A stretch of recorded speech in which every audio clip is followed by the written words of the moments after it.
Magandang magandang hapon po sa ating lahat. Ah, hindi ako mabuti.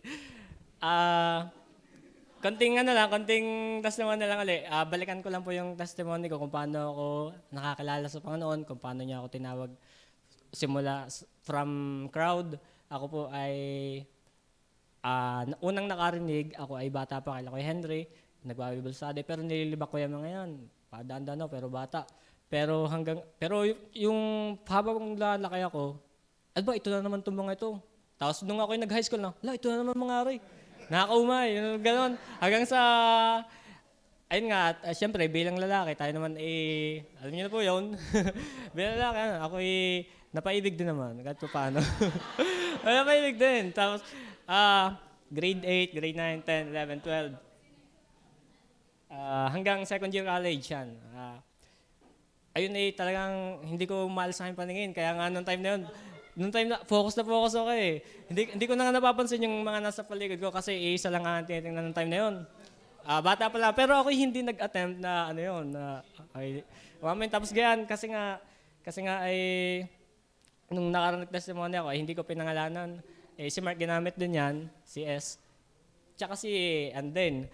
Ay ngayon, dahil nga ako introvert gusto ko siyang makakausap. Nagkaroon ng Bible study din sa school. Grade 8 ko siya unang nakilala Tapos, nagkaroon ng Bible study ako ay grade 10. Grade 10 na. Yan, tapos hinarangan na kami dyan. Bible study mga tayo. Kami magdodota. Mga tol, dito muna ako. Kasi yung puso ko inclined talaga doon sa nag-invite sa akin. Hanggang sa nung nag-invite na ako noon, na-invite na ako, ang nangyari ay ako unti-unti, yan, unang attend, pangalawang attend, nawiwili na ako hanggang sa ako ay pag magdodota na kami, labasan na, makikita ko ng mga yan, niyayakag ko, Bible study tayo. Sabi, Bible study muna tayo bago tayo magdota. Sinama ko yung mga yun sa Bible study. Tapos pangalawang beses, sinama ko ulit. Pangatlong beses, hindi na. Tapos ako siyempre bilang tao, ako din, baka naiilang na sa akin. Hindi po muna ako, natanggi na ako. Hanggang sa hindi ko nakakaya yung, ako enjoy na, willing-willing na sa pakikinig ng salita ng Panginoon. Willing-willing na ako, kahit hapon na ako na-attend. Hanggang sa, nung patuloy na nagba-Bible study sa Dagatan, nawala na, na-dissolve na yung gawain kasi naghigpit. Ako, hinanap-hanap ko na. Tapos chinat ko na, uy, invite mo ako. Sabi ko gano'n, invite mo ako. Chat ko na, invite mo ako. Tapos yung tuloy, unang attend ko dito, double purpose pa yung una kong attend. Dito na po. Damuhan pa yan. Unang attend ko po ay si Kuya Ruel po ang pianist. Dalawa lang po ang tinitingnan ko nun kapag nag-acquire is yung pianist at yung nakanta. Focus nga ako po sa goal Focus ako sa goal noon. Dalawa lang po tinitingnan ko noon. Si S, hindi ko tinitingnan yun Hindi ko tinitingnan. Hindi ko pa tinitingnan. Hindi ko nga alam kung sino yung mga member ng choir noon. Basta, ang una kong nawili sa pianist kay Kuya Roel. First time ko makakita ng nagpa-piano, dito na po mismo. Kay Kuya Roel. Tapos, second time ko lang din po narinig kumanta. Hindi yun, ako yung nawili na. nawili na ang inyong lingkod. Tapos yung gayon nga, nawili na. Tapos, double purpose nga po, gusto kong umattend kasi hinahanapan ko na. Tapos pangalawa, may project kami. In-interview ko ang Kuya Roel, Roel Borigas dito sa Damuhan. Nung unang tiyano ko kamukha ni Mang Tani. Hindi pala ni Mang Tani, yung may puppet sa unang hirit. Si Igan. Yan. Kasi ako yung mahilig maghambing. Kamukha ni ganyan. Sabi ko kay S, katabi ko nun, Mark, kamukha ni yung sa unang hirit. Kala ko yung gano'n. In-interview ko, kamukha nasa unang hirit. Si Kuya Ruel Borigas po. Ngayon po, dahil po choir nun, di ka po, bago ang preaching, may choir pa. Worship service po nun, nag-preach si pastor, sumigaw, nag-wild. Ang problema ako noon. Nag-wild. Yun ang isip ko nun Ano po yung isip ko dati? Pinapakita ko lang po sa inyo. Nag-wild. Yung parang, ang isip ko yung wild. Parang wild naman. Kasi ako yung nasimba din sa Catholic. Ang solemn. Ngayon dito, ay sumigaw ng sumigaw. Di, nung nagkamayan, di ka po may kamayan pa dati. Yung nagagalak ako na mga kasama ko. Yun, doon ko po unang beses nakamayan si, ano.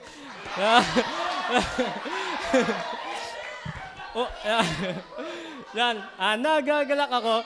Pero, nung nakamayan ko na po, diretso uwi na ako noon. Kasi nasaktan talaga ako sa preaching. Ang sakit ng pangangaral, evangelistic. Hindi ko pa alam yon, hindi ko pa alam kung anong tawag sa agian, projector pa po ang gamit.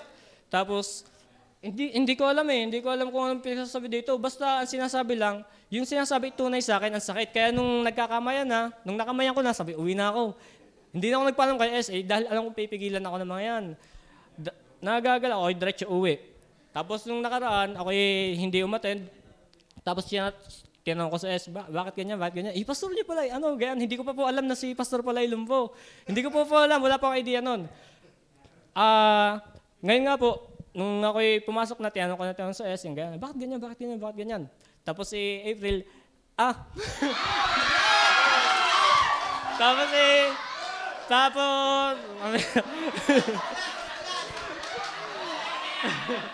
tapos po,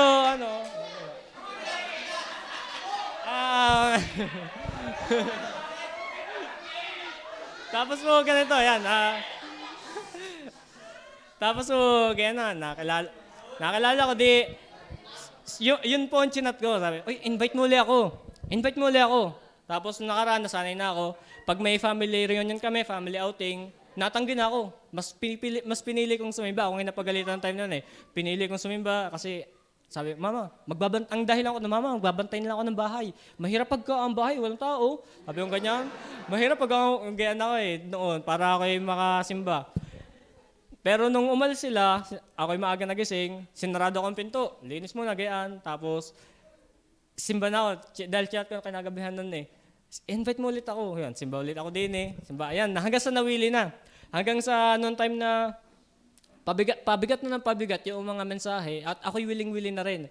Bakit masakit pero ako'y nawiwili? Ay, matanong po talaga ako noon, bakit masakit pero ako'y nawiwiling makinig ng pangaral ng salita ng Panginoon? Kasi dati naman po, pag masakit, hindi mo na yan babalikan ayaw mo na kasi masakit na Pero dito, yung sinasabi, hindi naman ikaw ang pinapangalanan, masakit, pero willing-willing ka. Ang sarap pakinggan, di ka po?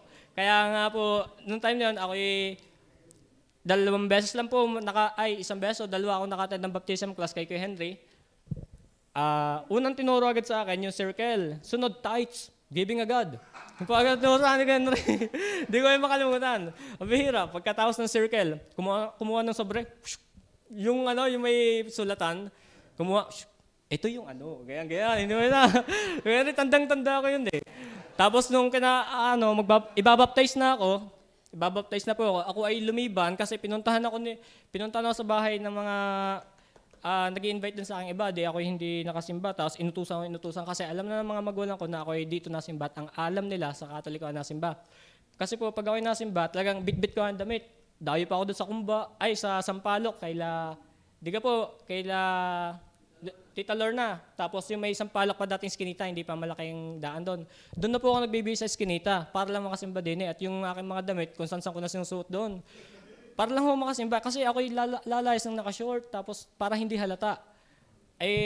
Wala Hindi ko mapigilan yung kagustuhan ko sumimba din Ako nagtataka din ng time na yon. Hindi ng time na yon. Kasi sabi nga po, ako'y nadala kasi crush ko yung ganyan. Nadala ko ng ganyan. Pero habang ako'y natutuloy, nawawala sa isip ko Nawawala po yun sa isip ko. Gano'n nga ako'y nagpabaptize, hindi ako umattend. Hindi pala, na-schedule na po ako ibabaptize, hindi po ako umattend. Tapos, kinalingguhan ako'y sumimba. Tapos, nakasalubong ko si Henry. Henry, pabaptize na po ako. Diretso na agad. Tapos, sabi dito, ang dala ko ng damit wala pang dalang brief nun Pajama lang. Vera, ang nipis pa ng pajama. Kaya nung ako i-baptize, kung natanda niya, ako'y nakaputi, tapos yung UB, yung pajama ng UB na manipis, ako'y pa ganun-ganun. Ang nipis-nipis. Vera, ako'y ilang na ilang nun kaya pagka ahon dito, ako'y dali-dali. Ang hirap Talaga, ako'y bigla talaga. Ganun pala ang sistema. Ang hirap ayun nga po, ako ay hindi pa alam ng mga magulang ko. Siguro, 3 months bago nila malaman na ako ay member na dito. May baptism certificate sa akin na binigay, hindi ko pinapakita sa kanila kasi alam ko na ako'y pagagalitan ng mga magulang ko. Tapos nung ganito na po nangyari, nung ako ay baptized na, ako ay nasa UB na, college na po. Ako ay nabaptized na, ang ginawa ko po, kasi ako ay lagi na nakakaparinig gusto ko lagi makinig nun. Kasi po nung time na yun, ito ay tunay, talagang siyempre, pagbago, wala talaga alam niyo po yung ginagawa natin ngayon, ibang-iba po sa dati. Kasi hindi ko naranasan yung mga entertainment, yung minsan ako lalabas, kakain na lang ako mag-isa doon. Hindi ko alam mga gagawin nung ako'y babago. Kaya minsan sa S, inauwi din, kaya minsan, sa mga loob ko din yan minsan noon, hindi po. Pero kaya nung time na yun, ang dami kong tanong, ganyan. Tapos pag ako sa pinapangaral pastor, dapat ganito, dapat ganyan. Ito ang sabi ng Bible, ito ang sabi ng Bible. Ngayon, kasi pagbago naman po, mainit. Sinusubukan ko pong i-apply yung mga yon, yung pagbabago ng isip, dapat compassionate. Sinusubukan ko po yon. Tapos habang ako nag-observe, tumatagal, ako ay parang natatauhan. Parang may dumating sa akin regret. Ba't ako nagpa-sumapi sa ganito? Parang ang cold. Parang mas magaling sa salta. Kasi ako laging nanonood, pinapakinggan. Dati ako nangiti, pero ngayon nagian na nga yung mga mukha. Kasi ako ay nalulungkot sa reality ng aking naranasan. Kaya nga po, ito po ay may mga question po ako dati. Ito yung nasulat ko, ngayon ko lang na-retrieve sa dati ko pong cellphone. May mga question ako na naisulat ko noon. Kakabasa ko din ng Biblia. Pag ako pala nagbabasa ng Biblia, isang English, isang Tagalog noon. Isang English, isang Tagalog. Isang English, isang Tagalog. Genesis to Revelation. Natapos ko po yan gayaan. Nag-alat po ako ng 1 hour sa library. Tapos doon na rin po ako nagbabahagi ng tracts noong time na yon. At hindi ko po pinapalam ko kanino dahil alam kong kakantsawan ako. Ayoko po na kinakantsawan noon. Pero dahil nga mabigat sa akin loob na ako'y kakantsawan, gagawin ko to ng palihim. Ginagawa ko ng palihim, nag-iiwan ako ng tracts, tapos binibigay ko, libreng babasahin po. Kagayan.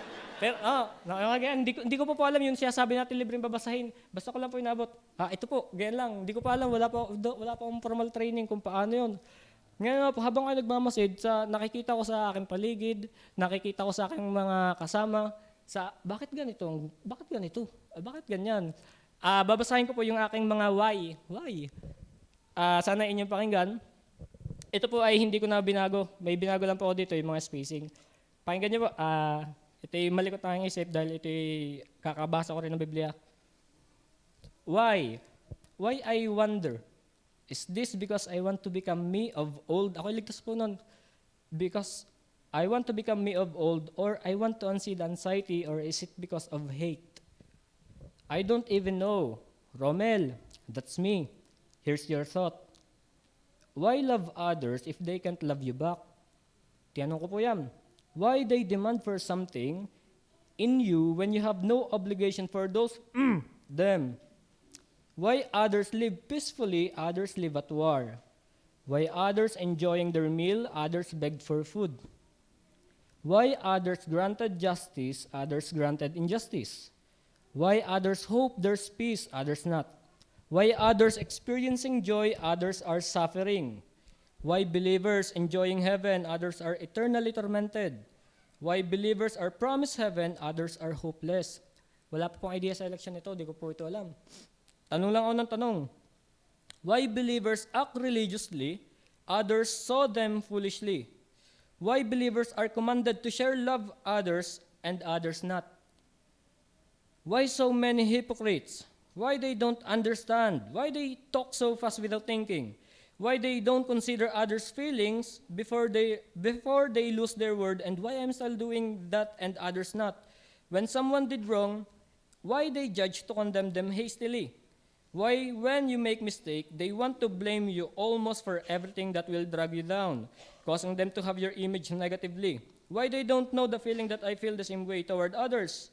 Should I call them fools, noobs, mentally sick, idiot, stupids, for not being like that? That is too basic not to learn. Why they don't get it? Why is it too hard to grasp the joy they offer? Is it because they are the one who will take that joy also? Why they want to show off? Why they can't do it secretly? Do they understand the rewarder in secret? Nabasa ko po yan, una ko pong naintindihan sa Matthew. Wala pang nagtuturo sa akin ito. Secret. Why all competent others why all competent are not confident? And why confident are not competent? Why they don't see it? Are they too busy not to notice it? Why compliments are given for undeserving? Why do I have feelings if it is not considerable? Why connection is considered and not the capacity? Why such differences for both believers and unbelievers? And believers to co-believers, why they are so many to be understood? Why are they so selfish? When you try to help others, they condemn you, even your treated brothers and sisters. Why they don't see the reality we're in? Why powerless people are mistreated? Why they keep doing again and again, repeatedly, all over again, to trample the poor, powerless, weak, emotions, suggestions, and talents? Are they not important? Why, when you are granted everything, others complain? When believers claim they're bound to heaven, others wonders why. When you live honestly, others are abusive. When I will stop? When I will look up and use my eye? When I will start to see them eye to eye? When will I begin to take courage to step in the faith? Why knowledge sorrows? Bring sorrows. With a lot of S, capital E, S, S. Why I don't know? Did I write all this? Sa tagpuhong ito, ako ay nasa book ng Isaiah. Dito po ako unang nagkaroon ng life verse. Kasi nung una, Student Sunday, tinanong ako ni Ate May, si Ate May po yun, anong life verse mo? Ano yun? Di ko alam yun. Sabi ni S, John 3:16. Ha? Hindi pa ako marunong ng chapter, di pa ako marunong ng verse ng time na yun. Kaya ako ay nag-aral magbasa. Paano ba to? Hindi pa ako marunong magsulat ng yung colon, semicolon, di ko alam ibig sabihin nun, CF. Di ko alam ibig sabihin nun. Sulat ako lang sulat. Hanggang sa ako ngayon nagmalay kasi feeling ko nakakahiya pagka parang hindi ka kaisa. Kaya nagtiyaga magsulat ng ganyan, mag-aral, paano ba nila ginagawa yun? Hindi pa rin marunong magbuklat ng Bible. Kaya ako natanong din ng mga ganito kasi sa kababawan ko. At ito po yung conclusion ko. Pagdating ko sa Isaiah 46:10, at ito po yung naging life verse ko. A lot of question to ask, but as I meditate to what I heard to be here in the future and what I observe and to be observed in the future, I found myself doubting God. I realized that I am in no place to question God. I wrote questions foolishly, made judgment falsely, weighed information imbalancedly. I didn't even know what to say. It left me speechless. I am ashamed for this truth and that I saw and felt and tested. I am to be blamed. I am sorry. Yun po yung aking mga katanungan, pero bago po mag-conclude, doon po talaga ako lumuhan tunay. Isaiah 46:10, declaring the end from the beginning and from the ancient times, the things that are yet to come. Saying, my counsel shall stand and I will do all my pleasure. Sa dami kong tanong, ang nagbigay sa akin ng pansin, lahat pala na mangyayari, sinabi na ng Panginoon sa simula pa lang. From eternity past, sinabi na ng Panginoon. At ito nagpadurog ng aking puso at nagpa-stop sa akin magtanong, I will do all my pleasure. Hindi ko pa alam ang term na sovereignty. Nakita ko, Panginoon, sorry. Hingi ako ng sorry ng time na yun. Now, doon ako unang nagka-life verse. Isaiah 46:10. Contextually speaking, yan po ay patungkol kay yung sa Darius po yata yun. Ngayon, nung nalinawan ako sa talatang yun, stop na ako sa pagtatanong. Nagpasalamat na lang ako tumingin ng sorry. So, ngayon, kaya kung inyong mapapansin, ako hindi na masyado nagtatanong at nung ako ay nakikinig, yung mga katabi ko ay aking tinatanong talaga, si Kuya Jay, tinanong ko yan, bakit tayo nagsasinop? Bakit hindi ka nagsasinop sa cross? Tinanong ko si Kuya Jay, di ko lang rinig ang sagot, mahina ang boses niyan. Tapos si Pastor Gary, tinanong ko din, Pastor Gary, ano yung cross? Si Pastor Gary, based on linggo, hindi na ako nasagot. Kaya yun, ako tanong na sa akin sarili. At wala akong malapitan ng time na yun, kaya napakadami kong tanong sa akin sarili hanggang sa sinagot na rin ng Biblia. I will do all my pleasure. Ngayon, kaya naunawaan ko na gagawin ng Panginoon ng kanyang gusto, wala pala siyang pakialam sa aking opinion. Wala siyang pakialam sa aking, wala siyang pakialam sa akin. Kaya napag-unawa ko din, naunawaan ko, gusto ko pa talaga lumalim sa Panginoon. Kaya kung yun yung mapapansin sa akin, prayer request dati, to be deeper in the knowledge of God. Gusto ko pa makilala ang Panginoon. Kaya nga, first time na in-offer sa akin ni Henry, mag-sit in ka sa Bible School. Ginarap ko agad yun. Isang beses lang ako nag-sit in. Tanda ko po, systematic theology ito ang kanyang tinuro. peculiarity yata yun. Nag-drawing pa siya sa kanya libro, cross, tapos atonement, tanda ko yun eh. Cross, tapos atonement, may bilog pa, arrow. Hindi ko yung maunawaan. Pero nung aking sinearch naman, yung ibig sabihin na, yung pala ay tao na, yung malalim po eh, bayan ng Diyos. Bayan ng Diyos lang yung aking naunawaan noong time na yun. Ngayon, una nga lang ako sit-in, halos isang oras lang din, umalis na rin ako. Habang ako nakikinig lang kasi, ang isip ko ay gusto ko pa talaga lumalim sa Panginoon. Gusto ko lumalim sa Panginoon. Kaya nawalan ako ng drive sa secular. Nawalan ako ng drive, gayaan. Ang gusto ko talaga, aralin ng Biblia. Yun yung aking desire noong time na yun. Kaya, nung nagkaroon ng pandemic, ginarap ko yung opportunity na yun. Magdadrop na ako, tigil na ako. Mahirap na ako. Ang hirap, walang online, hirap. May na internet sa atin. Sabi kong ganyan. Tapos si Papa naman, galit na galit sa akin kasi ako titigil. Siya, bahala ka bunso sa sabay mo. Sabi sa akin, hindi ako payagan eh. Kay Mama ako nagpaalam. Kasi ang weakness ng Papa, si Mama. Mama, pagpaalam mo kay Papa. Si Papa hindi ako payagan. At saka alam mo naman ating kalagayan, lalo na ganitong online pa. Pinaliwanag mo, siya, sige bunso, basta papasok ka next year. Tapos ngayon, nung ako'y pabalik na ng Batangas, sabi ko, Mama, pinapapasok na uli ako, paulit-ulit na sinabi sa Mama, alam mo yung tuition ko sa school? Sabi ko gano'n, napakalaki ma, 42. Sabi ko gano'n, 42 kayong aking tuition eh. Dito ang tuition ay ganito na kaliit, makakatipid pa kayo. Sabi ko gano'n, o nga bunso, maganda yan. Paano yung madali lang naman to. Yan namang school ay, hindi nawawala. Hindi man to paunahan. Sabi ko ganyan. Tapos si Papa, pinalang ko pa, kaya kung dito na lang pumasok, school din naman to tsaka, mapapatipid pa kayo. Sabi ko ganyan. Hindi ako pinayagan. Mama, pagpala mo ako kay Papa. Sabi Papa, siya, sige bunso, bahala ka sa buhay mo. Bahala ka sa buhay mo. Ibig sabihin, inalam ko ang weakness na aking ama. Si Mama, ang weakness niya, kay Mama ako lumapit. Kaya dahil si Mama ay practical yan eh. Gusto niya yung makakatipid, di kay Mama ako nalapit. Ngayon nga, dahil ako nung nasa Bible school na, nag-take ako ng, tuwan-tuwa ako, habang ako'y natuto. Wala pa akong subject na Life of Christ. Ang dami kong natutunan, ako'y tuwan-tuwa, enjoy na enjoy. Ngayon, nung dumating na sa akin yung subject na Life of Christ, inaral namin hinimay, yung from the very birth of Christ, nung siya nagbinata, nung siya lumaki, at nung siya namatay sa cross, doon na time naging certain ako sa aking calling.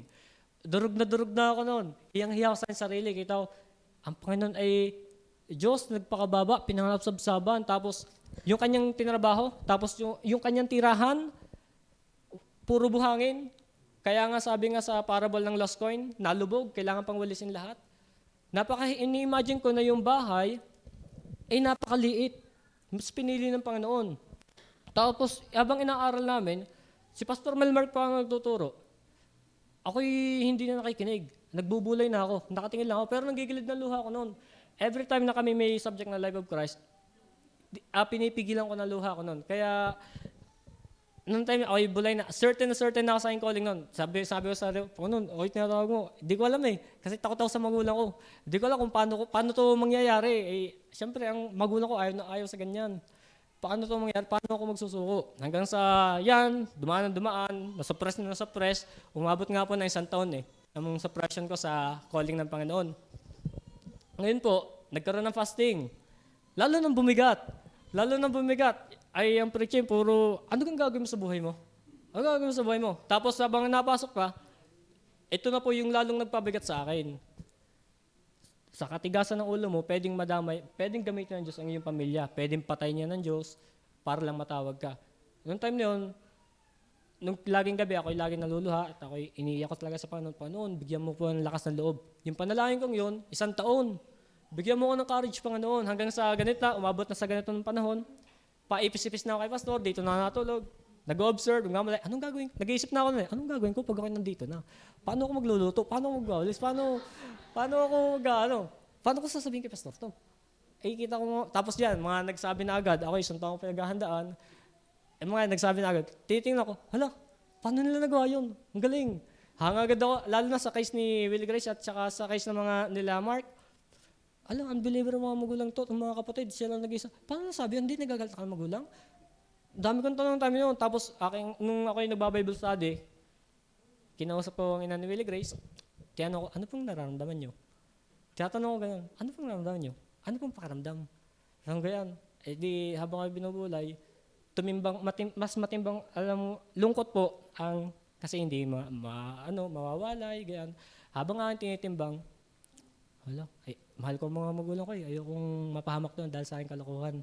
Kaya noong time na yun, tindihan ko na ang panalangin. Panginoon, todo na to, promise. Nagpromise na ako sa Panginoon. Nagpromise na ako sa Panginoon. Kaya nga, may mga iniwasan sa talata na hindi naman iniwasan, pero binabasa ko, pero akin lang hindi binibigyan pansin. Yung panawagan, tapos yung mga kanta na kantang pagtawag, di ko masyadong inaawit. Here am I, send them. Hindi ko masyadong inaawit yung mga yan, kasi alam kong panawagan yan eh. Iniiwasan ko talaga yan. Ngayon, sabi nga mas matimbang kung mahal na mahal ko talaga ang pamilya ko. Kaya ayoko talaga sila mapahamak at ayoko nang maging matigas sa Panginoon hanggang suppress hanggang sa hindi ko na kinaya. Panginoon, suko na ako. Suko na ako, Panginoon. Ikaw nang bahala sa buhay ko. Isa lang sigurado ako. Certain ako sa natiyawag mo ako. Hindi ako magdadalawang isip. Handa na ako magpasuko. Handa akong ibitawan na rin pag-iisip ko nga rin ang aking damdamin. Mapaglingkuran ka lang. Lagay na ang loob ko. Lagay na po ang loob. Kaya, ngayon po rin bahala na kayo, Panginoon. Tiyawag mo. Kung pagagalitan mo ko, damay niyo po ang aking mga kasama sa simbahan. Kung pag ako nakipag-usap sa Panginoon, parang neo-normal ko na lang po. Panginoon, hindi ko alam ang sasabihin. Yung ganon, Panginoon, hindi ko po alam ang sasabihin. So, sasabi ko talaga, honestly sa Panginoon, yung wala akong words, pero gusto kong, yung parang lang, si Pastor kunwari, pero gusto ko lang siya kasama nang walang imikan. Minsan sinasabi ko sa Panginoon, di ko alam ang sasabihin. Minsan nga po, pinag-pray ko na nga po na magpakuha sa Panginoon kasi di ko na kaya talaga yung bigat. Tapos, every time na ako nagkakasala pa, ay pabigat na ng pabigat. At ito matindi nung ako nag-backslide. Pandemic po yun. Punta po kami, sinama po ako ng lola ko sa mga kaduluduluhan ng Tacloban. Ako po ay backsliding na noon. Ang buhok ko umabot na hanggang dito. Sumimba po ako, bawas na yun Abot dito, ang balbas ko, napupuyod ko. Pero tuwing gabi, malimit ako sa San Juanico Bridge. Naglalakad, nagbubulay-bulay na naman. Kasi ako ay nasa malayo sa Panginoon Bubulay-bulay na naman. Ngayon ay, buti hindi ko naisip tumalon Ngayon, nung ako ay sinasama, alam niyo po, ang ginamit ng Panginoon, yung mga isang sipang bahay na lang. Yung mga ang hanap buhay, alimasag ang lalaki. Alam niyo po kung paano pinagbebenta? 20 pesos lang. 1 kilo, 20 pesos, ang lalaki. Kaya pala doon namimili ang Lola Bell. Nung nakita ko yung mga ganun lugar, nakatira sa sementeryo, pag sa hirap ng buhay, yung akala ko hirap na ako, may mas mahirap pa pala sa akin. Nakikita ko walang makain, meron pang walang makain. Noong time na yun, sinabi ko, Mama, uwi na ako. Sabi kasi sa 1 linggo lang daw Yun, taon ang inabot. Kaya ayoko na talagang bumalik doon. Ngayon, pinilit ko ang mga magulang na, uwi na talaga ako. Tapos ginamit ko yung opportunity na, pasok ka na, ganyan. Ginamit ko yan. Pero ang intention ko talaga, ayoko na dito, gusto ko na bumalik sa Panginoon. Kaya nga nung sumimba ako dito, kanya mapansin, binawasan ko ng konti. Hindi ko na pinansin sa sarili ko. Hindi na ako nagsalamin nun. Basta lang ako nag-gaya ng buhok, tapos nagdamit. Diretso ako dito, naka-face mask. Simba lang. Wala akong pakalam sa akin katabi. Hindi ko pinakausap. Ang gusto ko lang talaga, lumapit sa Panginoon, humingi na sorry. Noong time na yun, alam niyo yung peace na nararamdaman ko nung ako'y bumalik sa Panginoon. Ang gaan. Lalo na ngayon, yung suppression kong ginawa, 1 taon. Tapos nung na-try kong isuko sa Panginoon, sabi ko, yung nararamdaman ko ngayon, ang sarap sa feeling. Wala nang bigat sa aking puso. Tapos nakakatulog na ako. Maganda. Nakakatulog na ako ng 8 hours. Sarap sa sleep. Sarap matulog ng 8 hours ang tulog. Ibig sabihin, talaga, gusto ko lang ipakita sa inyo na bagabag ako kapag ako ay nagkakasala. Bagabag ako kapag hindi ko masunod ang Panginoon. Nahihirapan akong alisin ang salita ng Panginoon sa akin. Paano gayon? Ako nagbabasa laging narrative pag kayo kakasala, for carnal minds meeting against God, this is the subject of the law of God, never can be. Tapos pagka may mga tanong naman ako, bakit ganito? I will do all my pleasure. Yung nasagi agad sa inyong isip, tapos pagka pinabayaan mo naman, mga mahirap, nagagalit ang Diyos. Do not despise the poor. Yung napasok agad na talata sa inyong isip. Kaya every time na nagkakasala, ako talaga hingin sorry sa Diyos. Ayoko na. Ayoko na. Tulungan mo ako. Tulungan mo ako. Hindi ko alam. Turuan mo ako kung ano dapat kong gawin. Kaya gusto ko ibahagi sa inyo yung aking maikling testimony, kahit mahaba. Maikli. Kasi sabi nga hindi ko rin kayang ilagay sa words yung aking naranasan. Hindi ako sanay umimik. Dito ko lang yung natutunan. Kaya conclusion po, ako'y nagagalak na nasa Panginoon na. Nagagalak na nasa Panginoon, nasa kanyang paglilingkod. Ulitin ko po, kaya po ako nagsukok. Kita ko mga worker kung paano yung sinasabon ng pastor at ni madam. Kita ko kung paano yung pinapagalitan. Kaya nilinaw ko na I'm not after the privilege of being worker. Nilinaw ko po yon. Isa lang ang tiyak ko. Kaya ako sumunod sa Panginoon dahil ako'y kanyang tinawag. Isa lang po sigurado ako, hindi ako after dyan. Hindi ako after dyan.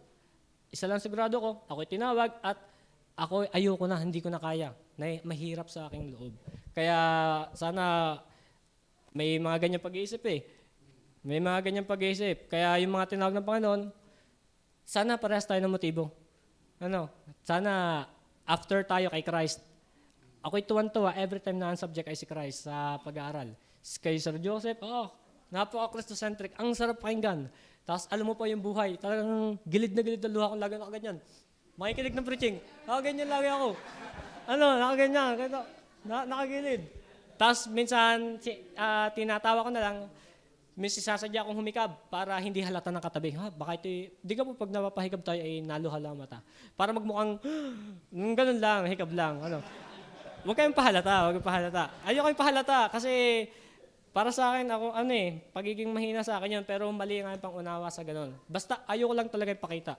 Ulitin ko, I'm not after the privilege na ibinibigay niyo sa mga lingkod noon. Hindi ko lang talaga kayang pigilan. Kaya ako nagpapasalamat sa Panginoon, bonus na lamang yan. Ang isip ko ngayon, focus ako sa Kanya. At ang focus ko ngayon, kung paano ko mawiwin ang aking mga kapatid, ang mga magulang sa Panginoon. Kaya sana ako yun yung tulungan sa panalangin, kung paano ako yung pinapanalangin. At sana tayo magtulungan talaga. Nakita ko na rin, lagay na rin loob ko sa future. Lagay na rin loob ko na mawawalan ako nito. Wala eh. Pag tiyag ang Panginoon, ano mo yan. Lagay na talaga loob ko. Kaya mga magulang ko alam niyo naman yung kalagayan. Mayaman po ang mga magulang. Pero hindi ko po pinapansin yun. Asyandara pa ang mama ko. At may sarili pong school. Hindi ko pero handa kong hindi ko pinapansin yun at handa talaga akong iwanan yung mga yun.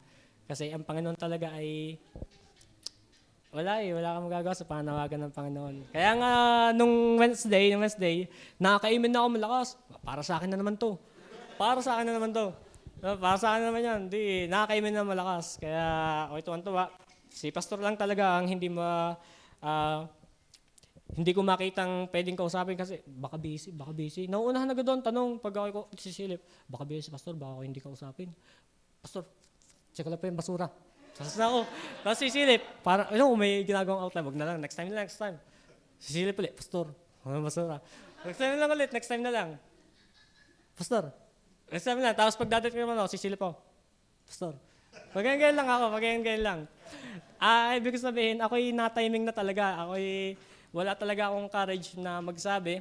Kaya nasasabi ko yan kasi nagawa ko na eh. Ang sarap, ang pinaka-challenge sa akin nun, how am I going to step in the faith? Kung paano ka mag-move forward kung hindi mo umpisahan, Kaya ako'y tuwan-tuwa sa Panginoon at ako'y masaya. Ang aking isip, alam mo na ngayon, sa biyaya ng Panginoon, sana siya pa rin. At aking puso, alam niyo naman, handa ko itong sabihin, si Kristo talaga nasa puso ko. Kaya yung crush ko noon, hindi na, ayoko na. ayoko na. Si Kristo na nasa puso ko. Pero, alam nyo ba, may nakita akong talata. Kababasa mo yan. Hindi, ibig sabihin ay, na tumanim din to sa isip ko na, sinabi ni Pastor yan ba't ka magtitiis sa pangit? May maganda naman. O nga ang in-interpret ko yun, dalawang bagay, physical. Ang papangit, ayoko dyan, may maganda naman din Pangalawa, huwag kang magtitis dyan sa kasalanan. nandiyan naman ang maganda na kay Kristo. At doon ako nag-focus sa pangalawang interpretation ko. Kay Kristo. Kaya, kung paano ko iniwan na kung anong meron ako, iiwanan ko na rin yung feelings ko doon. No? Iyon na. At yun, sana naging malinaw sa inyo. At salamat sa mga pasensya na, 4:30 na. Gusto ko pa magsalita, gusto ko pa ibahagi sa inyo.